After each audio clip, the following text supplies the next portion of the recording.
Good afternoon, everyone. We will be discussing the ICT in the various context areas. But before we discuss our assigned topic, I will first introduce myself and my group mates. I am Ms. Chrissy Joyce Ramocha, the leader of Group 6, a Bachelor of Elementary Education student.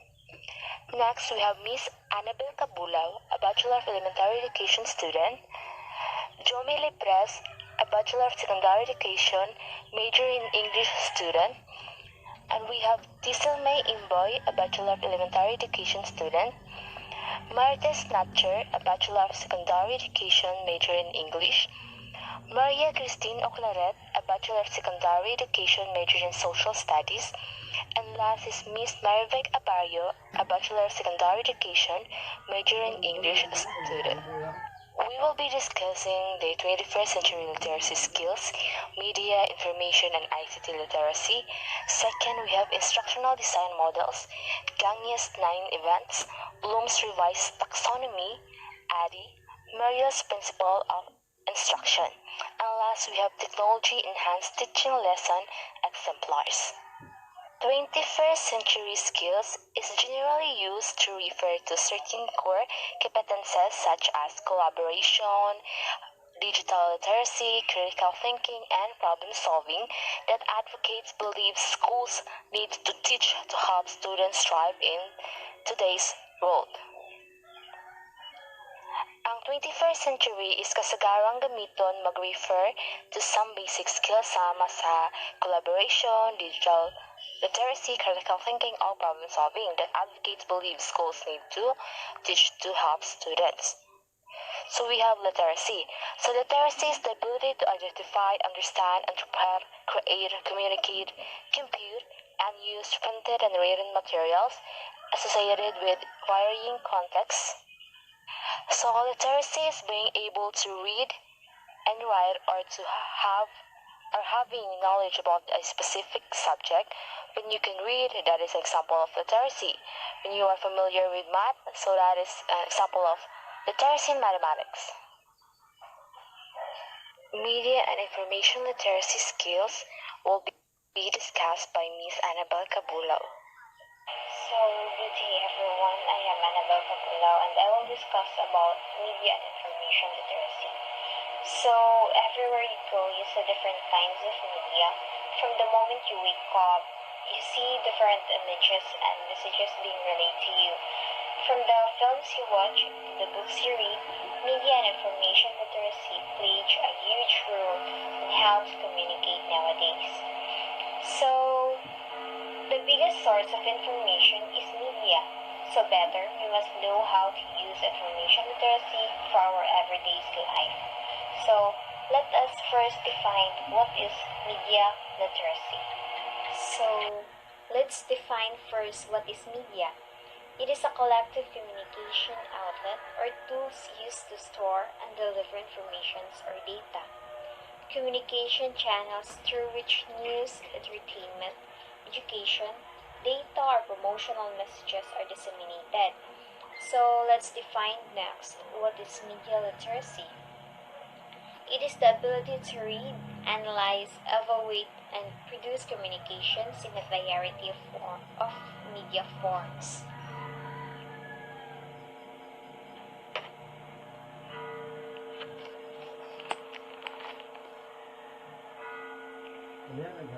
So, it pertains to our full understanding and how media really works or the world of media. We have an access to that, we know how to use it, and we know how to evaluate all the information that we see online. So that is media literacy.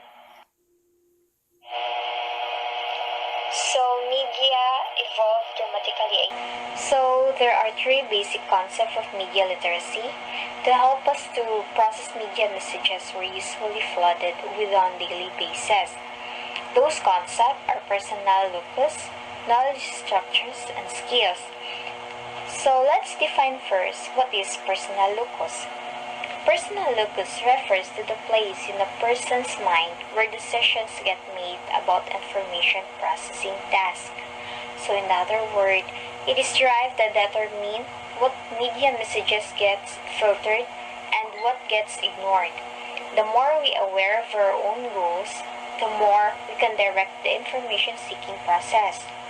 The more media literate means that a person uses at locus more actively and it operates the two mode, conscious and unconscious. So next, the knowledge structures are sets of organized information in your memory. It needs to be carefully organized into structures that help us carefully see patterns that organize our world.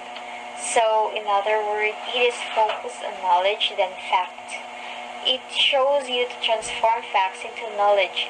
Then you have a structures of meaning that increases in value each year.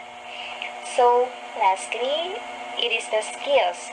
It refers as critical thinking, which are analysis, evaluation, grouping, induction, deduction, synthesis, and abstracting. So, in our own simple word, we all have some ability with each of those skills. So, the media literacy challenge is not to acquire these skills. Rather, our challenges is to get better at using of each of these skills as we encounter media messages. So, the importance of media literacy. Media literacy is essential, means needed, because it is help people understand the messages that are being communicated to them.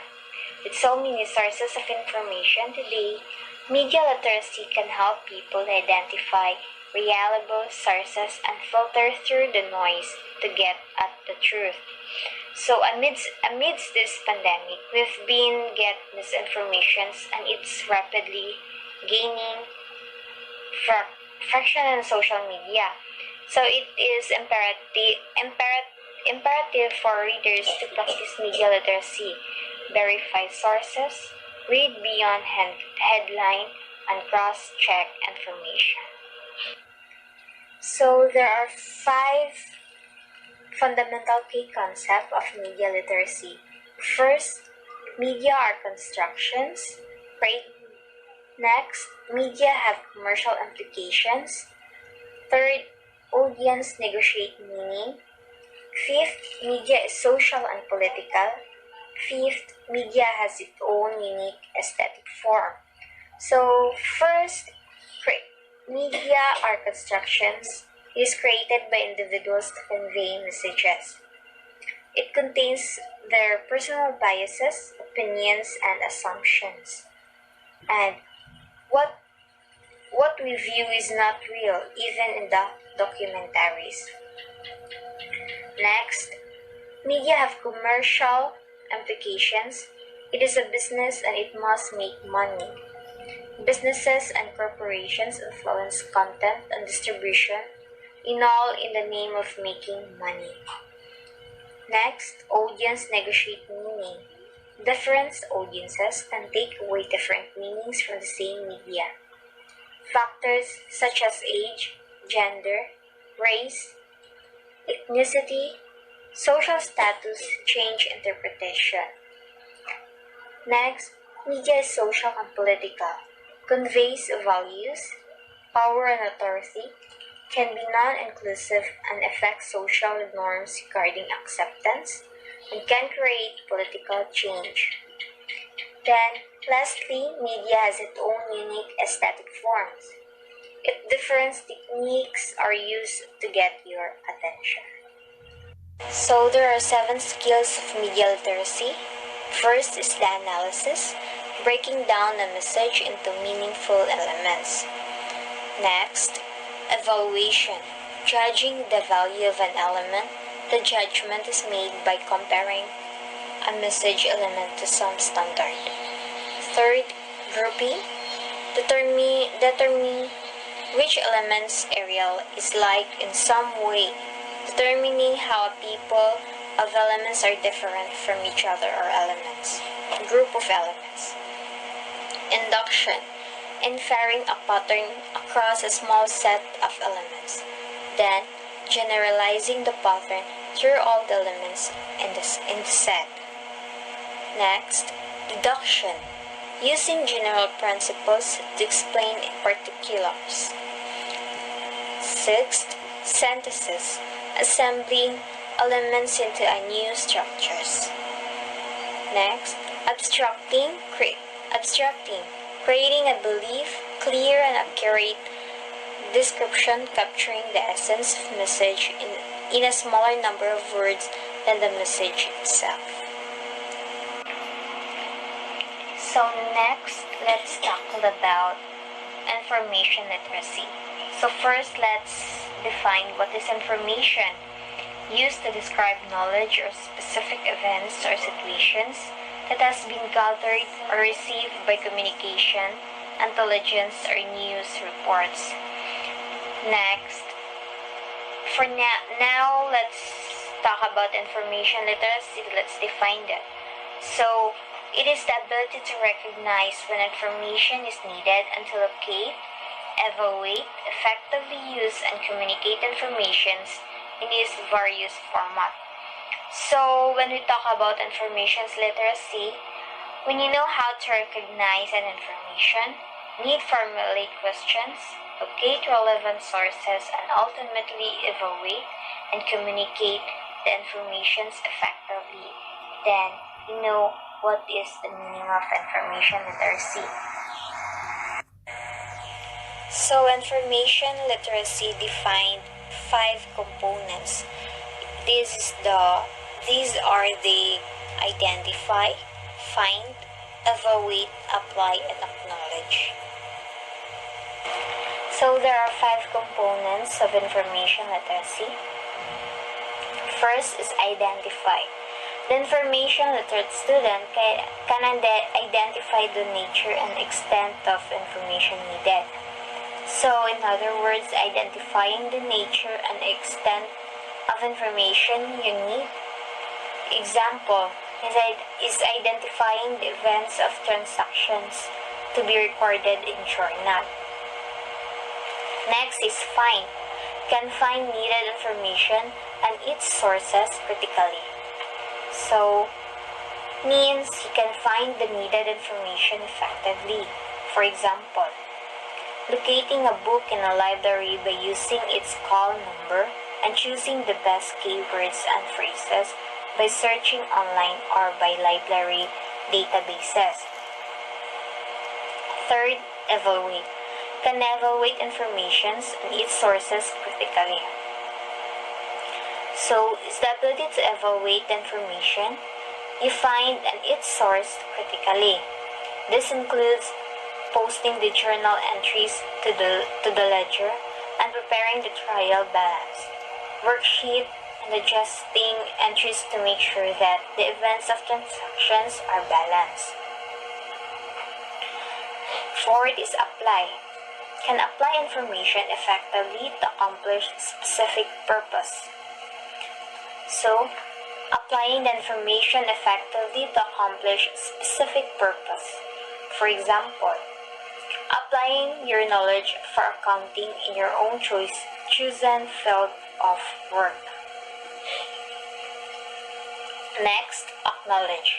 Can acknowledge sources information and ethical, legal, and socio-economic issues surrounding information. Next, the importance of information literacy. It is important for today's learners. It promotes problem-solving approaches and thinking skills, asking questions and seeking answers, finding information, forming opinions, evaluating sources, and making decisions, fostering successful learners. Effective contributions, confident individual, and responsible citizens. So here is the purpose of information literacy.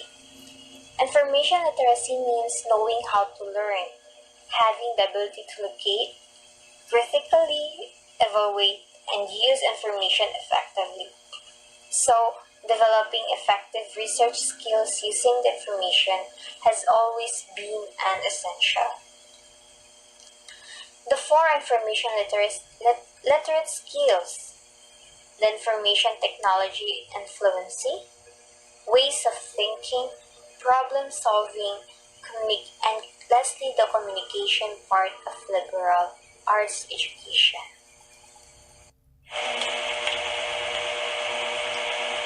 So overall, these are the summary of media and information literacy.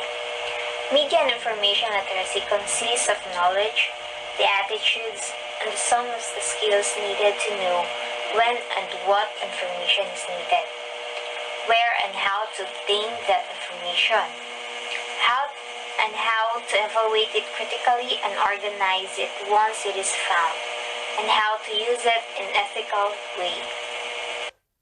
ICT literacy.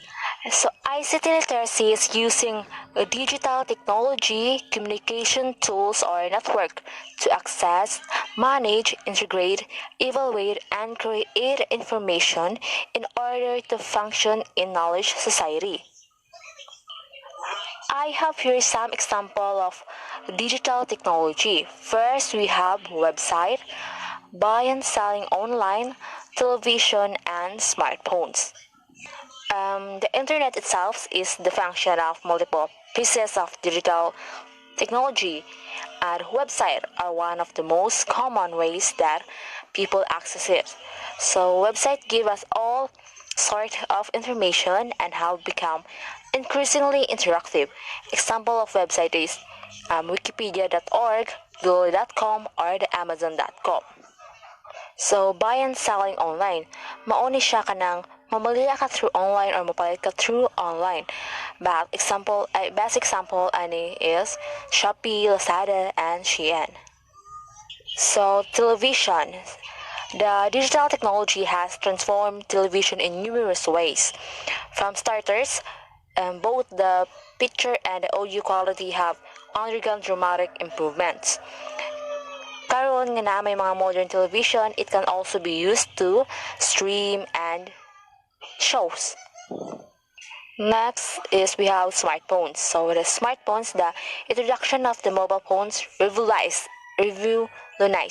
So both through voice and texting. Now we have smartphones. We are incorporate many other type of digital technology, such as kanang camera, calculator, and the mapping. And I have also example of communication tools. First, we have the email, video and web conferencing, and SMS messaging and texting. So, email. So, email will be helpful in communicating with customers, vendors, and teammates, or not to mga students. So next we have video and web conferencing. So it provides a way to have a face-to-face meeting without the expensive of travel. Example is what we use today, the Google Meet, the Skype, the Zoom. And last is we have SMS messaging and texting. While not all mobile are smartphones capable of receiving videos and pictures, nearly all mobile phones can receive SMS or short message service messages. So SMS messages and texting in general is a powerful way to communicate. It provides one-to-one communication. Technology has the ability to provide students with limitless information and communications possibilities. So using ICT for curriculum-based activities allows students to have access to the world while sitting within their classroom. Ang technology ay or have ability to provide students with limitless information.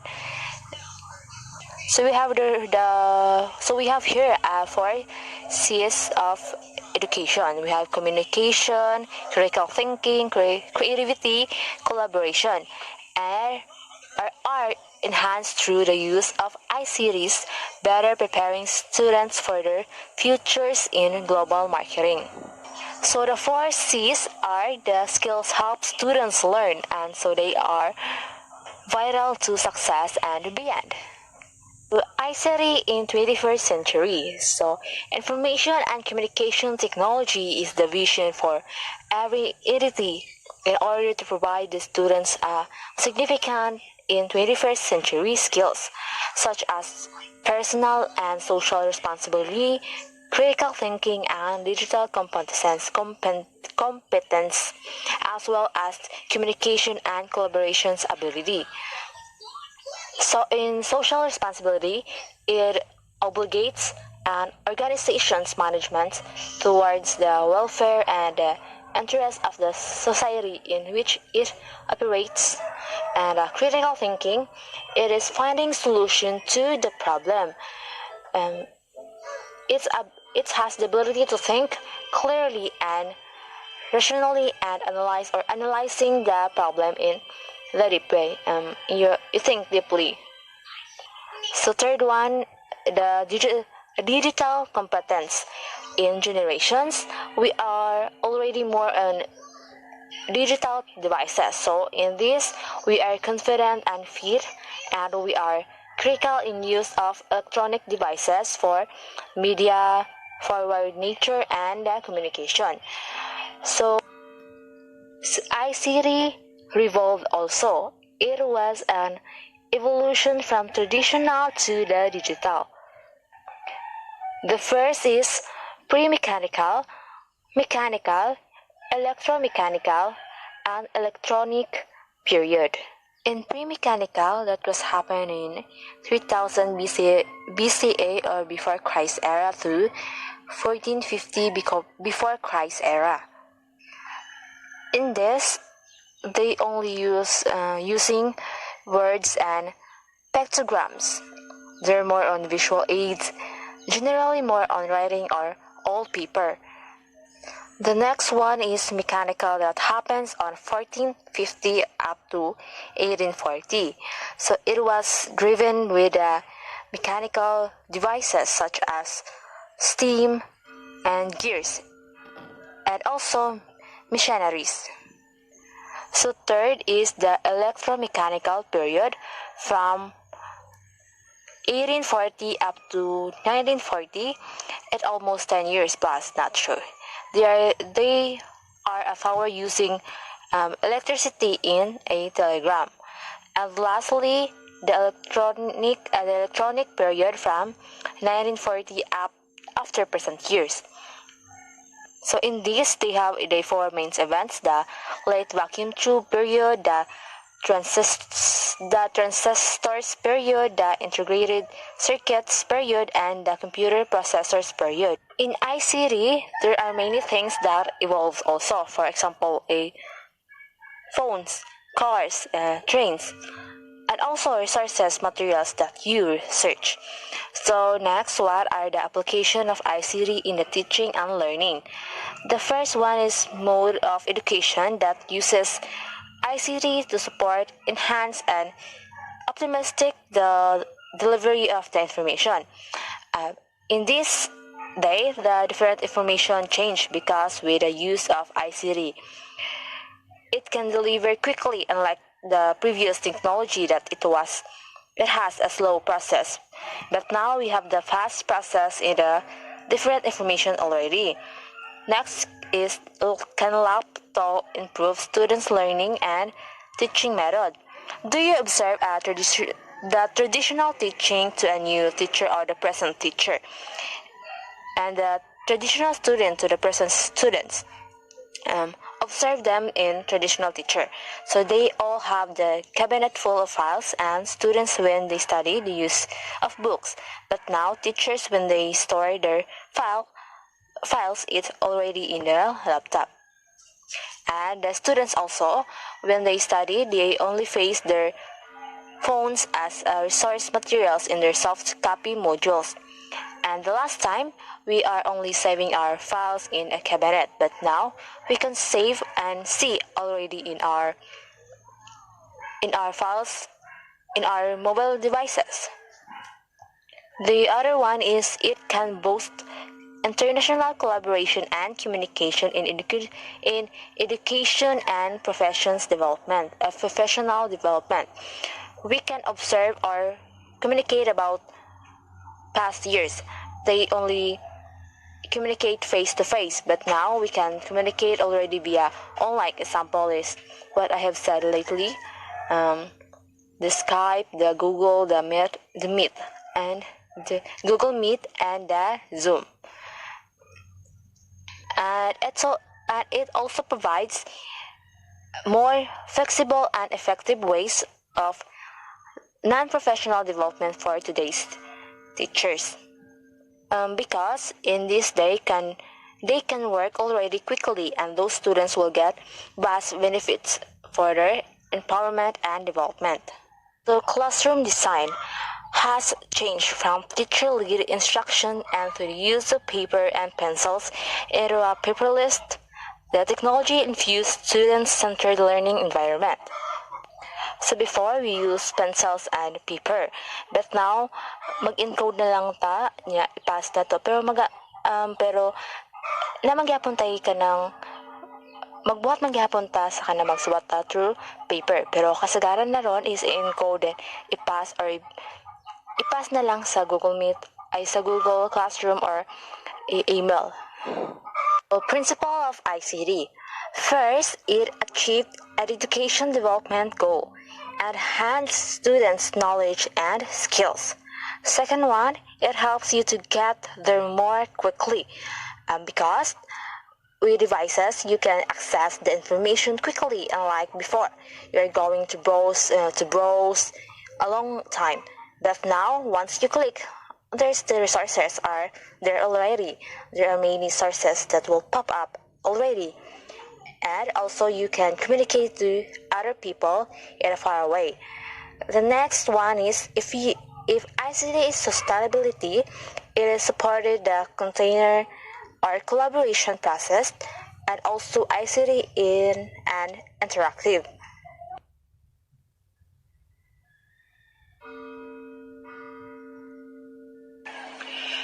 Good afternoon, everyone.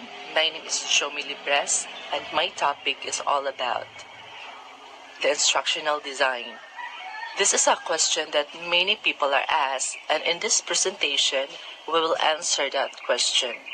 First of all, instructional design is the creation of instructional experiences which make the acquisitions of knowledge and skill more efficient, effective, and appealing. So let's look at that. In detail, the first part here is the instructional. It is the creation of instructional experiences. These are the experiences that a learner will go through to acquire new knowledge. The third component here is the desired to make the acquisition of knowledge and skill more efficient or effective or appealing. So let's talk a little bit more detail about what instructional design is. Instructional design really includes three major components. First is the set of tools that an instructional designer works with. Second is the different groups of people that an instructional designer works with. And finally, instructional designers works with an organization. And so, let's talk about each of these in a little bit more detail. Instructional designers generally work with the three different types of tools. The first is the instructional design process. So, there are some known processes that an instructional designer goes through when creating instruction. These include the OD model and the systematic design of instruction, which is also called the deck and carry model. Instructional designers use this process to help ensure that their instruction is created efficiently and effectively. The next tool is instructional theory, which offers guidance on how to help learners actually learn. This theory actually informs that what the instruction should look like, what types of strategies should be used with it. The final tool is a physical tools, and so this can include technologies that an instructional designer uses. It can include something as simple as a pen and paper. It can include a learning development tool. These are the types of tools an instructional designer uses now. Instructional design becomes somewhat complex because you also work with the people, and there are several different that an instructional designer typically work with. The first is their management. That individual's management has a very direct influence on how instructional design is performed, and so working with the management effectively is a key. Instructional designers also work with other instructional design team members, and depending on how an instructional design team is formatted or structured, it can really have a great influence on the type of works an instructional designer does and on the finished product that instructional design team creates. Instructional designers also work with what we call SMEs or subject matter. Experts very often, an instructional designer is tasked with observing or interviewing a SME and finding out the best practices and strategies that these SMEs use in their work. The instructional designer will then take what they've learned and create instruction that helps learners become more expert.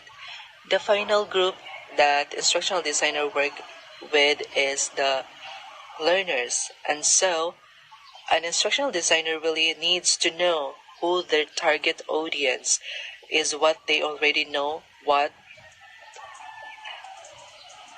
how they learn effectively, so that they can actually help the learners and acquire the knowledge and skills that have desire. So the final component that we're talking about is the organizations. Organizations that an instructional designer works in.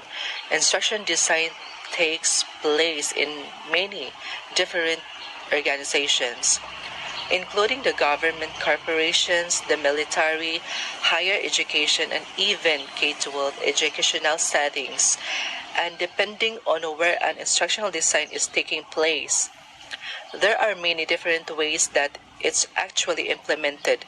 The instructional design in the government is going to be different. That instructional design that happens in a corporations, same with higher educations. The ways that instructional is approached different than, say, in the military. And so all of these factors really have an influence on how an instructional designer works. And so hopefully this has helped to clarify what is instructional design all about.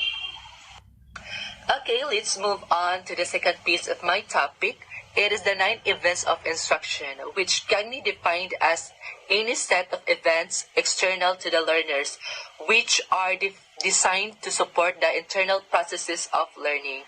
Kenya's instructional theory is widely used in the design of instruction by designers in many settings. It brings in ideas from behaviorism and cognitism. And he also provides a clear template which is easy to follow.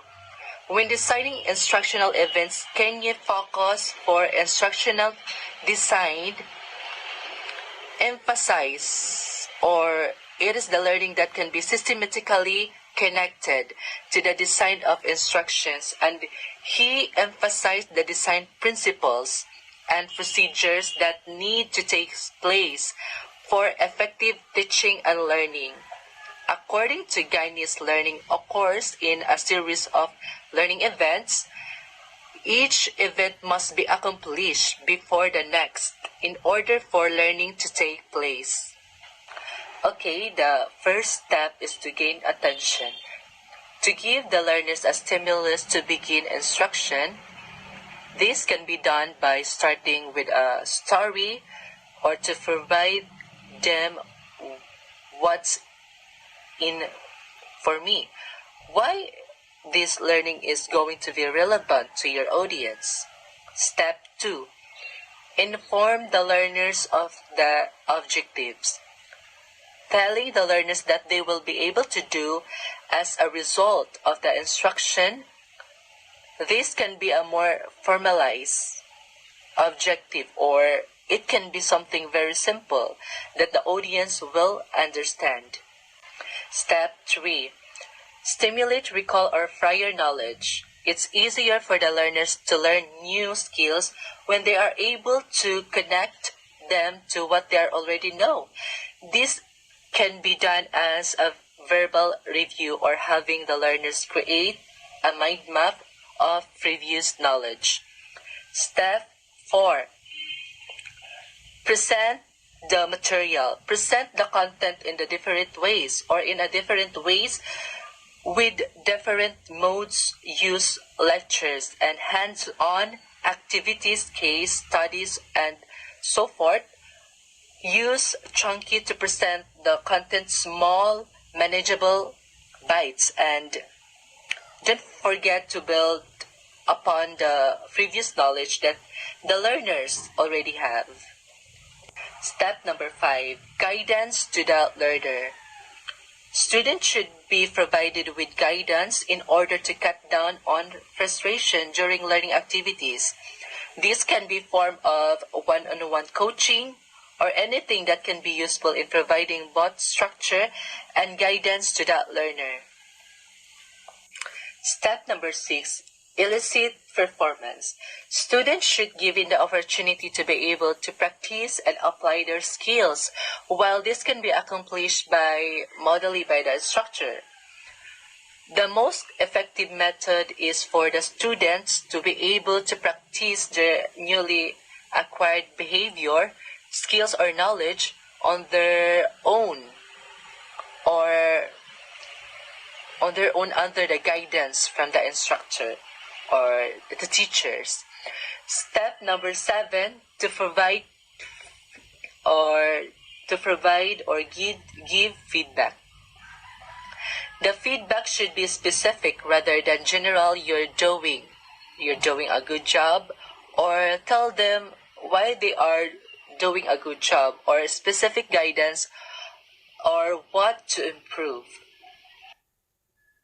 So, hi everyone. My report is all about Bloom's Revised Taxonomy. So, what is Bloom's Revised Taxonomy?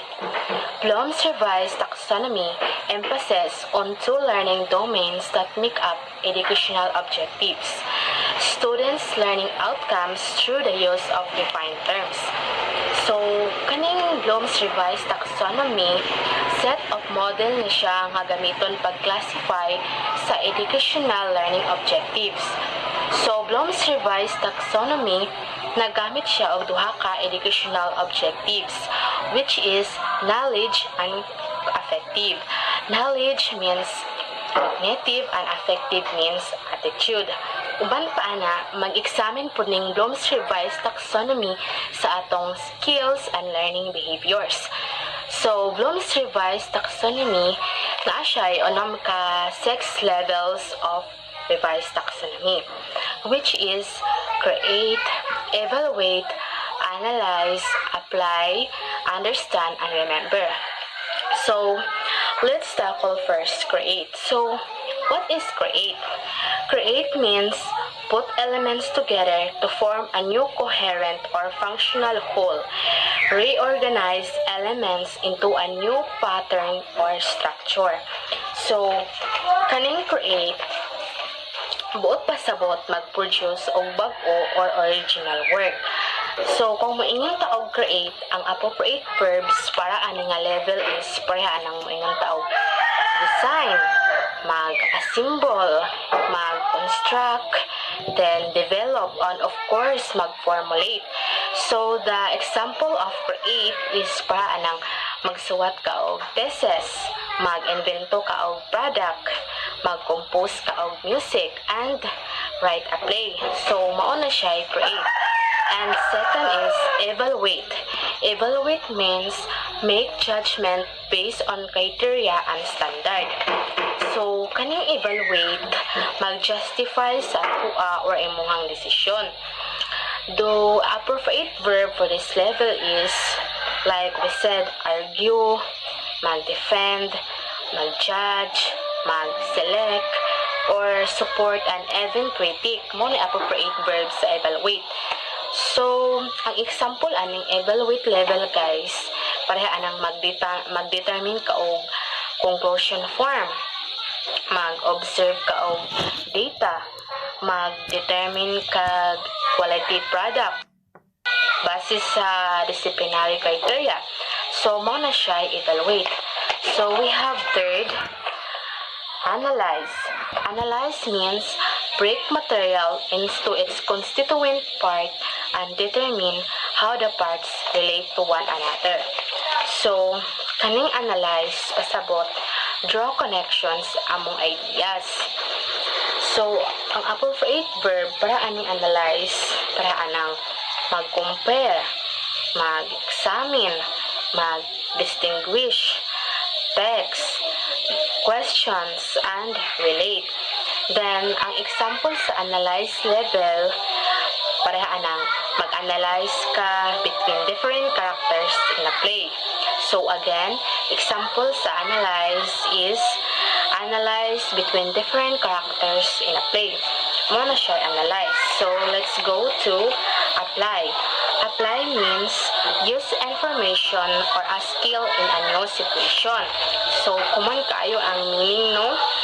So, ang apply, magamit og impormasyon sa bag-o nga situation. So, silbi kaning apply level, guys, gigamit ni siya to solve the problem.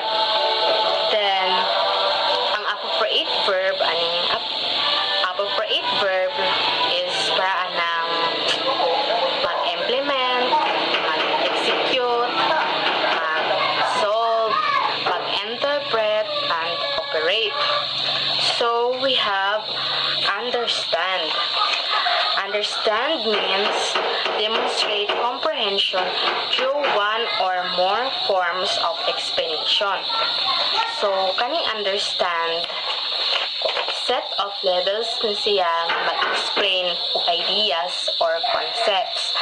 So, the appropriate verb for understand, pareha anang mayuntang mag-classify, mag-describe, mag-explain, mag-identify, mag-locate, recognize, and select. So, the example levels of understand is parang mayuntag classify a mental illness. Again, example of understand is classify a mental illness. Then, a side example is mag-compare ka ritual practices in two different religions. Muna siya gitawag og understand. So, we have the last level. I know familiar ni nato, no? Nata gitawag og remember. So, remember means retrieve, recall, recognize, relevant, knowledge form long-term memory. So, I know kita na tanan ani nakanungog unsay remember.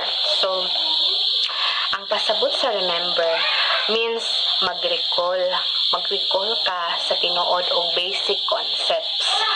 So, ang appropriate verb sa remember is pareha anang mainuntag mag-memorize, mag-repeat, mag-define, mag-retrieve, and recall or tell. So, ang example sa remember is para anang mainuntag recall dates for important events. So, mag-recall ka ang dates sa importante nga events. So, mauna siya itawag og remember. ADDIE model. So, what is ADDIE model?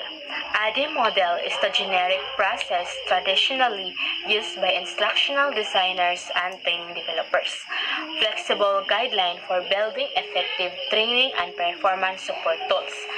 So, ADDIE stands for Analyze, Design, Develop, and Development, and Evaluate.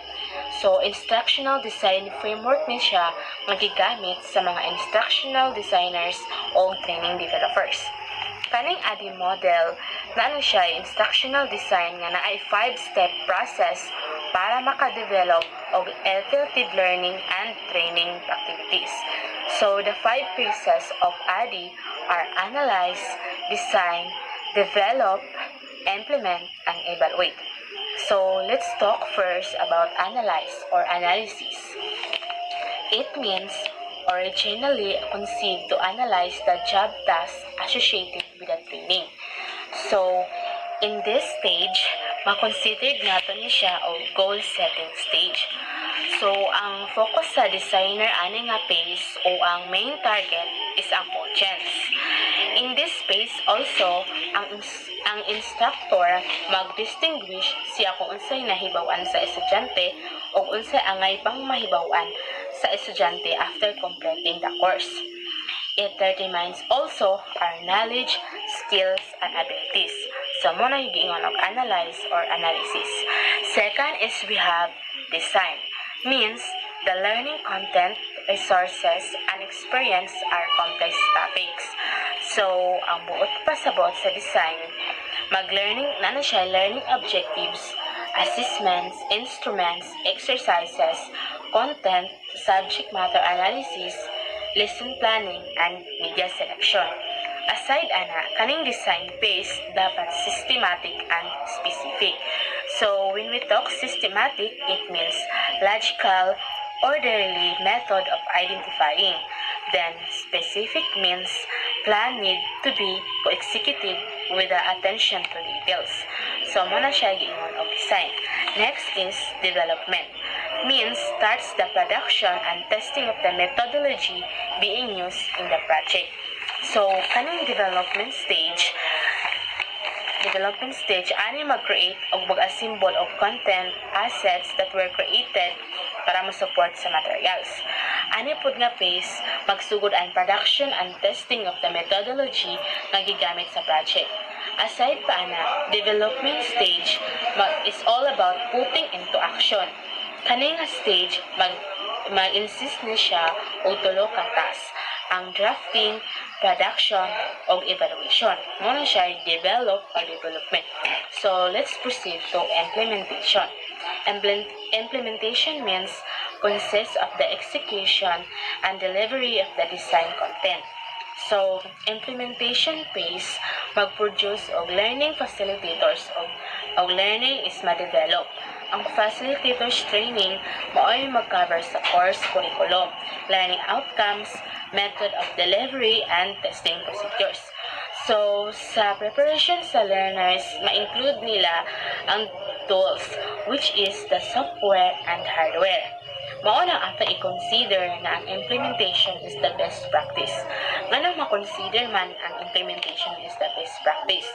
Tungod kay ma-include man siya kung giun sa pag-discover sa learner ang content, giun sa pag-access ang content, and para masiguro nato nga mo function o relevant gihapon. So, ma-discover siya para mahibaw-an nato kung mo function o relevant paghihapon. And lastly, we have evaluate. It means used to assess the quality and effectiveness of the entire instructional design process. So, kung may pag-evaluate, mag-consist na siya og duha ka parts, which is ang formative ug ang summative. Mao na duha ka parts sa evaluate.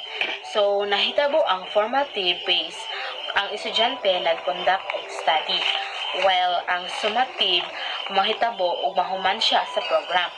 Kaning evaluation stage, gamit siya sa pag-access sa quality of effectiveness sa instructional design process.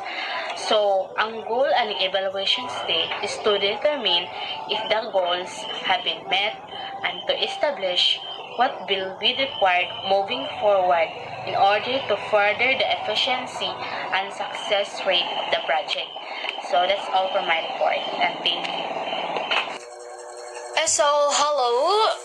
My topic that I discuss is Merrill's principles of instruction. So, we have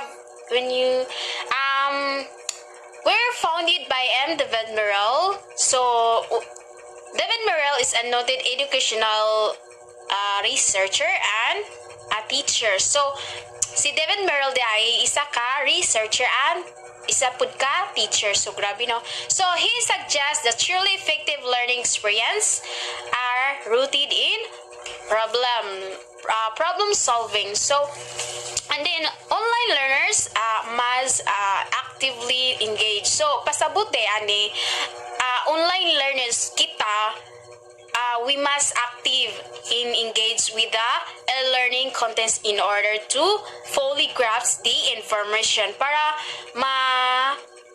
makuha na to or para makabauta sa fully. When you see fully, information apply in the real world. So and then we have 4 Merrill's principles of instructions. We have number 1, we have the activation of prior experience, demonstration, application, and integration. So number 1, we have the activation of prior experience. So we have this, the learning must active the prior knowledge or experience. So the learning must active the prior knowledge or experience. What do you mean of this? So when you say activating prior knowledge, we have this is something that we do naturally as adult readers. So as a matured readers. So we need kita diay dapat matured tamu basa. So we always relate what we're reading to something we knew. So we have kailangan na nato when you kanang mubasa bitaw tanya kailangan din mo relate i-relate atong sabton like for that as a matter of fact when we read we really have to think about those connections. So as the matter of fact daw we need to really have to think bisa mubasa ta and then kailangan sa nato kanang sa naon kung unsa tong ipasabot sa gibasa nimo. So sometimes students don't assess their background knowledge because they never think that is important of if they don't have background knowledge to the teacher doesn't have an opportunity to really build that background knowledge. So naayuban, for example, naayuban bitaw mubasa ra. Basta kay nakabasa, okay na. And by means of introducing theme or a short test or a discussion about the learner's understanding of the pre-request knowledge. So at number 2, we have demonstration. So the learner learns better when she is shown that what is to be learned rather than simple telling of information. So dapat ang learner mo learn better. So when she is shown what is to be learned rather than simple telling of information, mas better ay to show that this is to be learned kaysa imo ang isulti telling the information pero simply telling the information pero wa day kakasabot, di ba? And then for example, a session at map reading should have a demonstration of various map used to show a location of place. So like the other definition of demonstrations, we have online learners are able to observe the information and then more effectively when they see a prime example. Like for example, kanang visual demo. For example, visual demo of the task that kanang outlines each step and expression behaviors and skills. So apply the demonstration principle in your e-learning course design. You might consider adding e-learning videos, online training, and tutorials, or even image-rich e-learning infographics that show the case main ideas. So your online learners must be able to see the concept in action to fully understand the subject matter. And then we have the 3 application. Here, the learner learns how to apply the content just learned to solve problems. So, learners how to learn day.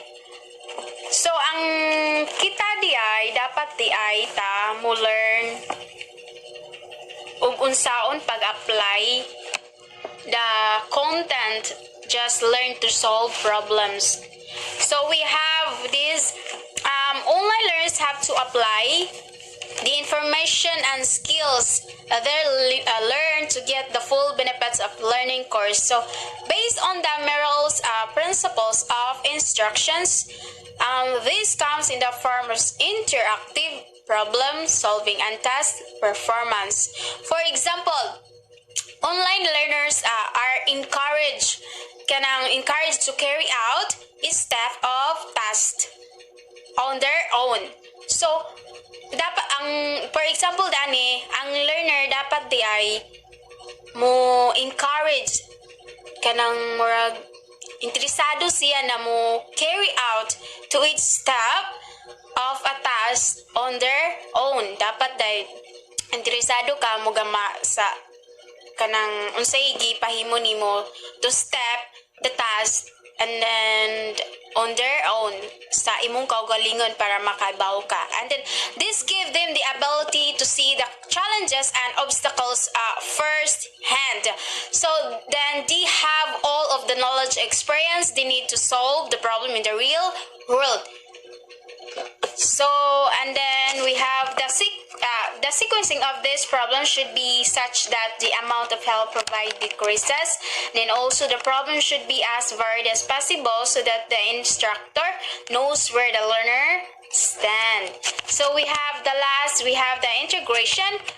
Here, learners are encouraged to integrate or transfer the new skill of knowledge into their everyday life. For this, they need to reflect on, defend, and share their new found knowledge. So we have this where it gets personal. So integrations in principle pertains to meaning and context, and the online learners must have the chance to integrate their newfound skills or knowledge so into their daily lives. So this may also involve knowledge manipulation, for instance, being to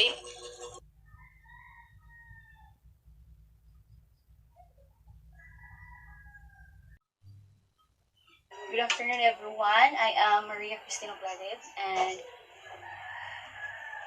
let's proceed to our next lesson, the Technology-Enhanced Teaching Lesson Exemplars. What is Technology-Enhanced Learning? Technology-enhanced learning is the use of technology. Example, blackboard, computers, smartphones, interactive whiteboards, etc. as part of students' learning experience. The term technology-enhanced learning is used to describe the application of technology to teaching and learning. TEL is transforming and enhancing education and educational institution beyond recognition. So, ang technology-enhanced learning is kanang example ani, kanang blackboard, mga computers, smartphones, or interactive whiteboards. Kanang part ni siya sa student learning experience. Then, it is used to describe the application, describe po ni siya sa application of technology sa teaching and learning. And then, why is technology-enhanced learning important? Technology-enhanced learning is important for many reasons. It is not only important because it is the standard of education that is expected today, but it can also improve education. This section explores TEL's importance in more details. So, nganong technology-enhanced learning important? Nganong importante man siya? It's because, muna niya ito ang gigamit karon. Like, nowadays, kanang nagamit ang technology, especially kay kanang nata sa kanang natay pandemya karon. So, nagamit taog kanang technology kung magklase. And maka-improve po ni sa kanang sa education sa isa ka student. Then why use technology-enhanced learning? Ngano magamit man taog technology-enhanced learning?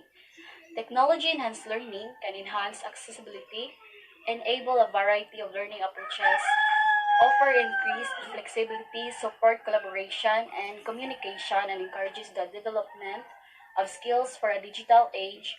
It can be used alongside face-to-face as blended learning or for distance learning. So, nga nung magamit mo tang technology enhanced learning? Because it kanang ma-increase na tong flexibility, and then support collaboration, then ma-encourage ta sa communication, then ma-develop atong skills as a digital age, and then pwede na to magamit sa face-to-face nga klase or kanang distance learning. Pwede layo siya, pwede layo ka, pwede rin mo magamit ang technology enhanced learning. Then, we have some digital skills every 21st century teacher should have. We have create and edit digital audio, use blogs and wikis to create online platform for students, use video content to engage students, use infographics to visually stimulate students, use social networking sites to connect with colleagues and grow professionally, use note-taking tools to share interesting content with your students, use of online sticky notes to capture interesting ideas. So, kanitanan, nakafamiliar naman siguro taani no, kanang once magklase ang maestra, di ba, na yung ban magama og video content, or kanang mga vlogs, mag-edit silang video para ikuan sa student. Then, what is conventional methods of teaching?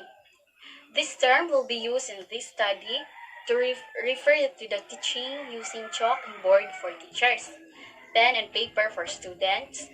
Rather, the teacher uses other methods such as demonstration, using examples, lectures methods, question-answer methods, among others. Example is kanang blackboard, realia, posters and wall charts, flashcards, and textbook. Money conventional method of teaching. Kanang actual jud nga naa sa usa ka eskwelahan. Kanang makita nimo og magunitan. What is digital learning resource? The term digital learning resource is used here to refer to materials included in the context of a course that support the learner's achievement of the described learning goals. These materials consist of a wide variety of digitally formatted resources, including graphics, images, or photos, audio and video, simulations, animations, and prepared or grammared learning modules. Money, digital learning resource. Okay, we have 20 digital skills every 21st century teacher should have. Number 1, we have create and edit digital audio. Useful web tools that you can use with your students to record and share audio clips. So here are some tools for teachers to develop the skills. Number 1 is Audioboo. It's a wonderful tool for recording and sharing audio clips. It works both DOS and Android devices as well as on the web. You can record and upload anonymously from the mobile app. It's much more powerful with an account. All you need is an email. So, Audioboo is recording and sharing audio clips. Pwede ra ka mag-record ani, then i-share nimo ang imong record. Ang ngindro nimo ani is kanang email address. Then ikaduha, we have SoundCloud. It's very easy to use, and with one click, you can start recording your own track. You can also upload soundtracks you have saved on your computer. SoundCloud also allows you to add comments to your audio tracks and share them with your students and friends. So, kaning SoundCloud is pwede ra kag kanang magamagama kag imong kaugalingon nga kanang music. And then, pwede nimo siya i-save sa computer, i-upload nimo, then i-save, then pwede nimo siya i-share sa imong friends or students. Pwede siya ma-add og comments ani. And we have Twisted Wave. It's a new audio recording and editing web tool that you can use to create, edit, and share audio recording. So, ang Twisted Wave, bag-o po di siya nga audio recording. But, kani, pwede na mo siya ma-editan. Then, mag-create ka, then edit na mo, then pwede na mo siya i-share. Then, ikaduha, we have views, social bookmarking to share resources with and between learners. Semantically speaking, social bookmarking is made up of the term social, which is related to society and general interactions between people, and the verb to bookmark, used here as a gerund ending, and ing, which has to do with recording and or saving content for both later use and quick access. Here are some tools for teachers to develop these skills. We have Digo. It's a powerful online research tool and collaborative research platform that integrates several key technologies, including social bookmarking, web notation, annotation, tagging, and group-based collaboration to enable a whole new process of online knowledge management and participatory learning in the 21st century. So, ang Digo, isa ni siya ka online research tool, then or research platform that integrates several daghan siya og kanang mga K-technologies, including ani naapil ani is kanang social bookmarking, web annotation, tagging, and group-based collaboration. Then we have live binders. This is another powerful tool for saving and organizing your bookmarks. You can create as many binders as you want, and in these online binders, you can combine all of your cloud documents, website links, and upload your desktop documents and then easily access, share, and update your binders from anywhere. Kaning live binders is a powerful tools for me for saving and organizing your bookmarks. Pwede ka maka-create ani og daghang binders kung unsay gusto nimo, like online binders. Pwede nimo ma-combine mag-combine kag cloud documents, website links, and pwede nimo siya upload to your desktop documents. Then you can easily access and share. I-update nimo bisag asa. Then Pinterest is a free web tool that you can use to visually curate web content. You can create as many boards as you want, and you can also join others' boards and start a collaborative pinning experience.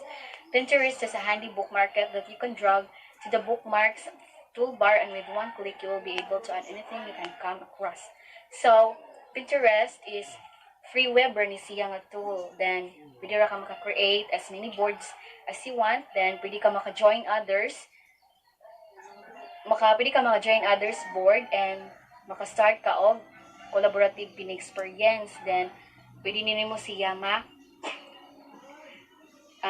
you can drag the bookmarks toolbar, then with one click you will be able to add anything you can come across. Pwede rin mo ma-add o bisag-bisag. Then, number 3, use blogs and wikis to create online platforms for students. As teachers, they can use these class virtual spaces to post assignments and homework to students, upload documents and their learning materials to students, post classroom announcements, important dates, event calendars, etc., and create portfolios to document students' learning.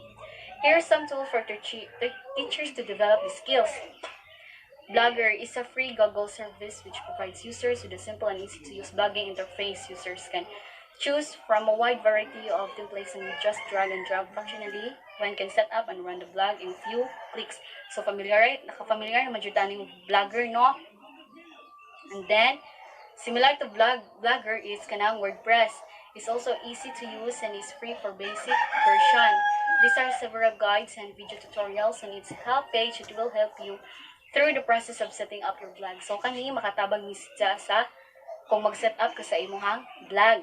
Then EduBlogs, the world's most popular education blogging service. EduBlogs let you easily create and manage student and teachers' blogs, quickly customize designs and include videos, photos, and podcasts. Is safe, easy, and secure to try out on EduBlog today.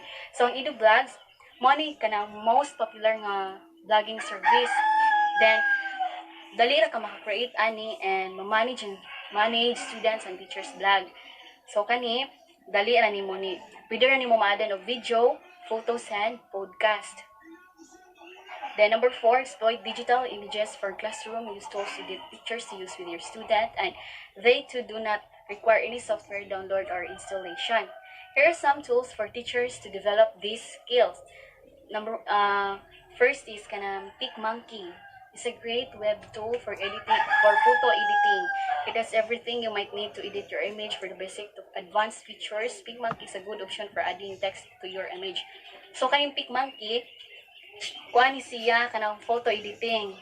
Example is kanang picture nimo, pwede na nimo ma-addan og text, then be funky allows you to crop, resize, or add a frame to your photo. It also lets you adjust the color, brightness, contrast, saturation, and sharpness of your pictures, and even create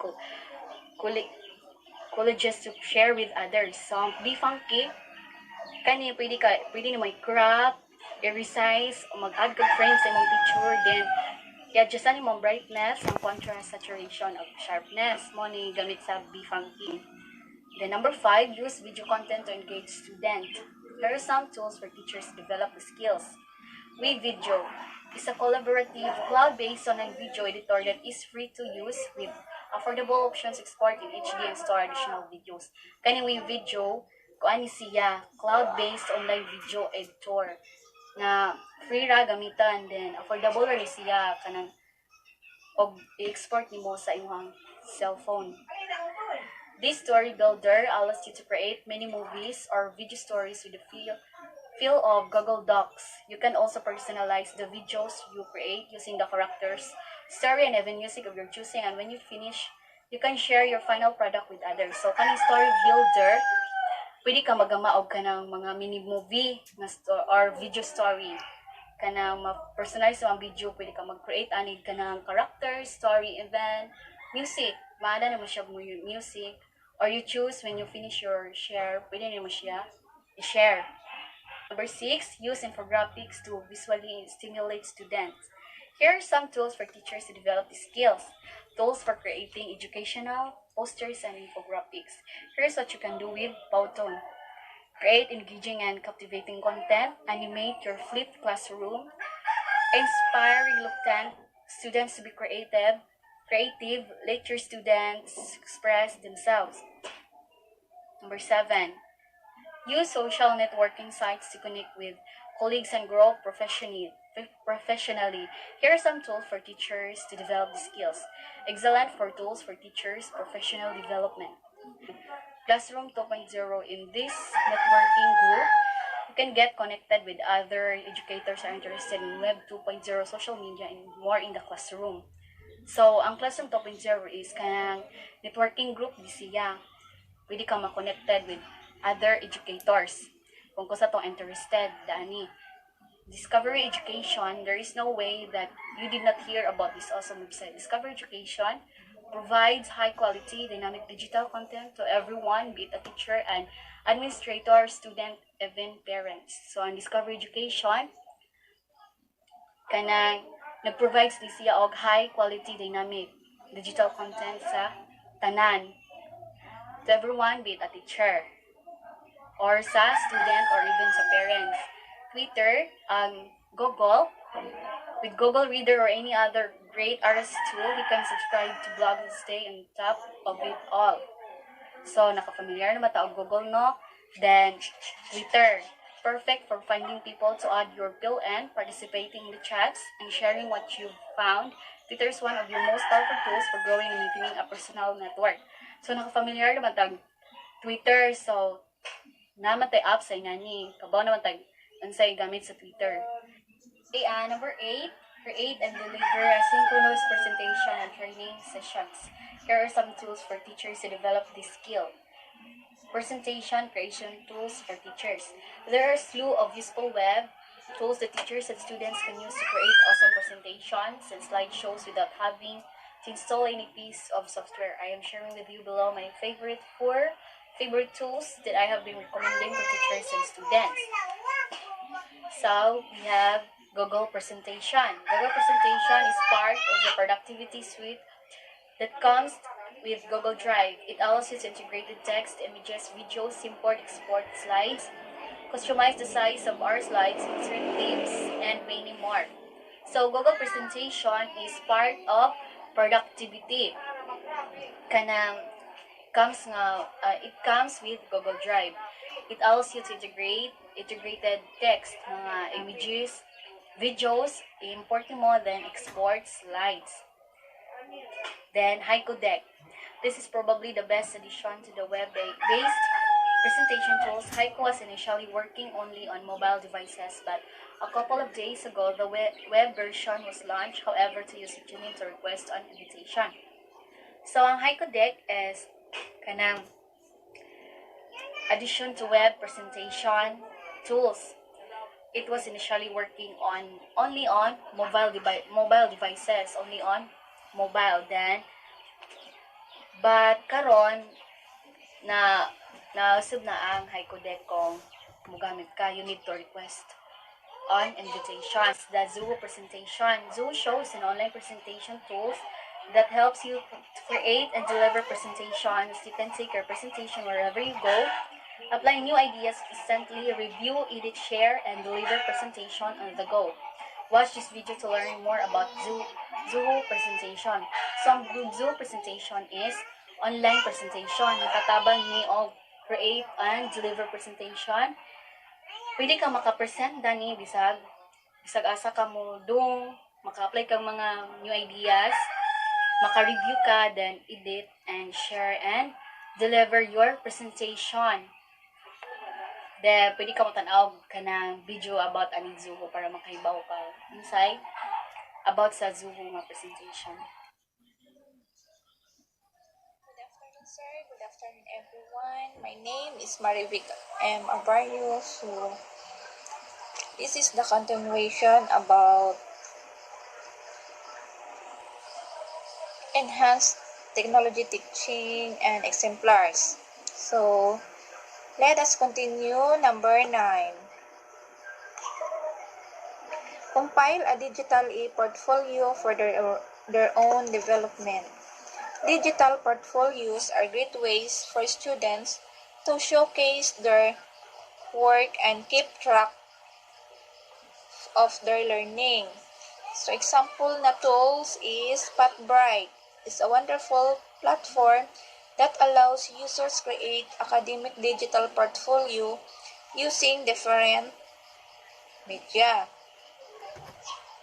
Google Sites is another wonderful platform for teachers and educators over the last couple of years. So, next, Silk is a web tool that you can use to create beautiful web pages where you can create, edit, and share your digital portfolios. Weebly is a platform that lets you set up a web page in a matter of few clicks. Dropper provides you with a space where you can create web pages to host your images, videos, and tutorials. So, ang PathBright, Google Sites, Silk, Weebly, Dropper. So, ito yung mga tools na pwedeng makagawa ng portfolios upang maipakita nila ang kanilang writing skills in terms of learning. So, unlike noon, pag sinasabing portfolios, nung hindi pa uso yung technology, so, mas mahirap. Kasi ang portfolios noon as handwritten talaga, tsaka matagal matapos.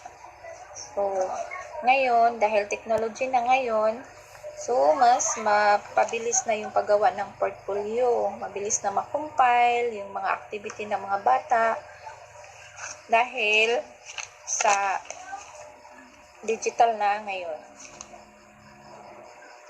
So, number 10. Be able to detect plagiarized work in student assignments. So, ito yung mga tools. Plagium is a plagiarism detection tool. Dupli checker is only you have to copy paste or upload your content file containing essay. This says website contents and click and search and you get the analysis report within seconds. Next is Identicate. It's a service offered by Plagiarism but is geared more toward professional writing and scholarly research. Plagiarism Checker makes it simple for educators to check for copied work by pasting phrases for a student's paper into a search box. The system can search through either Google or Yahoo. So, itong Plagium, Dupli Checker, Identicate, Plagiarism Checker. So, ito yung mga tools naman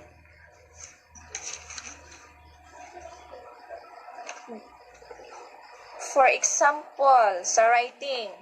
Dito madidetect kung wrong grammar, wrong spelling, so hindi na-observe yung mga punctuation, at etc. So, ito yung mga tools na dapat gagamitin para ma-correct din yung mga performance task ng mga estudyante. Number 11. Create screen capture videos and tutorials. Screen capture images can be used for a variety of reasons. You can include them in tutorials and multimedia classroom projects. So, ito yung mga tools na napaka-importante gamitin. Text Snippet. This tool allows to capture visible content of a tab, a region of a web page, or whole page. Monosnap is a wonderful desktop software that you can use to capture full screen, just part of the screen or selected window. So, ito naman yung mga tools. Halimbawa, pag gumawa ka ng mga recordings at pwede ka rin makagawa ng video tutorials at pwedeng i-send sa yung gaya ngayon nasa YouTube. So, pwede na mag-scroll yung mga students doon, yung video tutorials ng teacher para doon din nila maintindihan kung ano yung mga lesson doon na ginawa ng teacher. So, number 12, curate web content for classroom learning. So, Scoopit. It allows you to create categories to which you scoop links and materials you find online. So, second, the other one is Leave Binders. It is the same principle as Scoopits. So, medyo similar lang sila sa Scoopit. You can create different binders and use the bookmark to help you leave hindering. So, dapat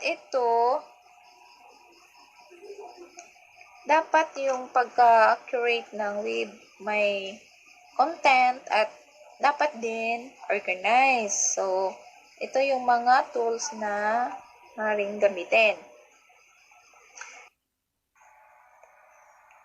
Number 13. Use and provide students with task management tools to organize their work and plan their learning. So, there are the list of great task management tools for educators. So, number 1, Chromilk. 2, Remind Me. 3, Stay. 4, Things to Do. 5, Google Calendar Checker. 6, Incredible Start Page. 7, My Shortcuts. So, ito yung mga great task management tools for educators para ma-enhance din yung learnings ng mga estudyante. So, next is number 14. Use polling software to create a real-time survey in class. So, Poll Everywhere is a powerful web tool for creating and distributing polls. Answer Garden is another great tool to use for collecting feedback from students. So, for example, yung Google Classroom. So, di ba, pag may mga activity or quizzes, So, kadalasan doon may multiple choice. So, isa din yun sa tool na ginagamit para doon. Saka yung may due date. So, yun ang halimbawa ng pool. Next, number 15. Understand issues related to copyright and fair use of online materials. Example, picsforlearning.com. It is a safe, free image library for education. Teachers and students can use the copyright-friendly photos and images for classroom, multimedia project, etc. and educational setting. So, there are limitations on use in online environment. So, dapat understand and familiarize themselves with copyright and fair use. So, dapat i-understand tsaka kailangan din na familiar yung mga nasa online kung pwede bang i-copyright or tsaka pantay yung paggamit ng mga apps or tools. Next, number 16, use digital assessment tool to create quizzes. So, ito yung mga tools na pwedeng gamitin ng paggawa ng mga quizzes. E-quiz show, it is a great app for teachers who want to pick an easy way to engage students and have them ready for exams. Quizlights is an innovative web page platform for multiple choice testing. So, ito yung mga tools na ginagamit sa paggawa ng mga quiz para din ma-measure yung understanding ng student. So, number 17. Find and evaluate authentic web-based content.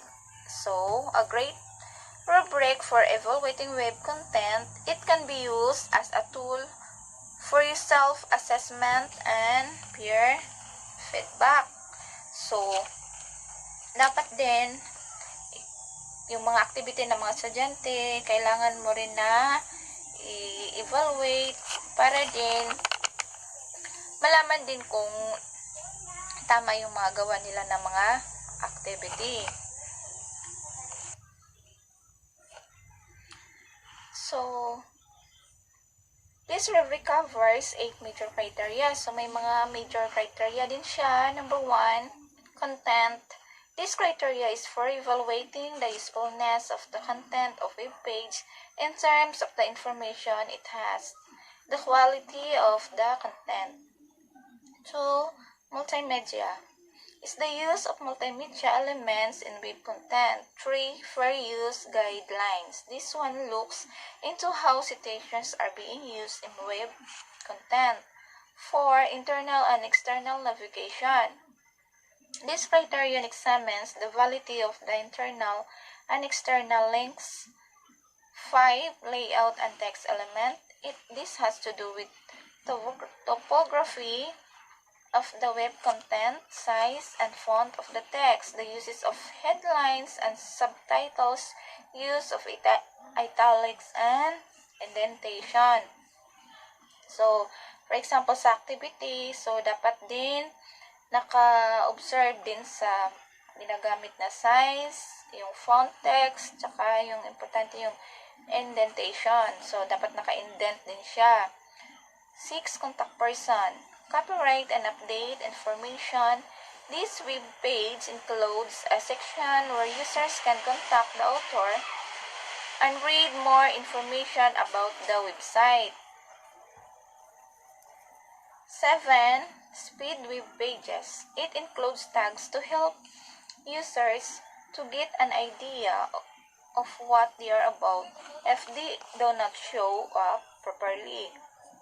8, writing mechanics. This criterion evaluates the written content of a web page in terms of grammatical errors, capitalization, punctuation, and spelling. So, dapat naka-observe din sa writing mechanics kung It should be capitalized, observe the punctuation, and spelling. So number 18, use digital tools for time management purposes. Some great tools for better time management. Pomodoro timer helps you boost your productivity. Pomodoro technique. So ito yung mga tools na ginagamit sa time management. So dapat halimbawa yung sa quizzes may due date. So dapat nagawa mo yon before the time, before the due date or on time.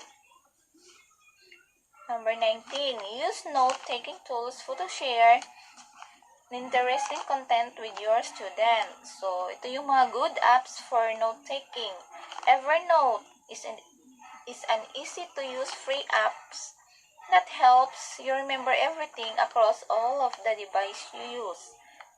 Microsoft OneNote. This is for iPhone, digital notebook for capturing what importance in the personal and professional life.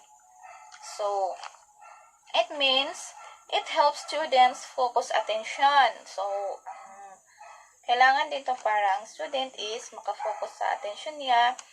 And it promotes more thorough elaboration of ideas and encourage efforts to relate ideas and organize materials. So, dapat naka-organize din yung mga materials. The next, number 20, use of creative sticky notes to capture interesting ideas. With sticky, you can organize your thoughts and ideas in a color and tactile way. Next, My Secret Diary. This is app that enables you to take note and record your thoughts using text and images. So, sticky notes daw is on an online whiteboard. So, para din siyang whiteboard pero in digital use lang siya. And it is an easiest ways to use. So, maganda to kasi mas madali na to siyang gamitin kasi parang i-record mo lang yung mga tools na using text and images, parang yung common lang na mga apps na ginagamit. And that's all. Thank you.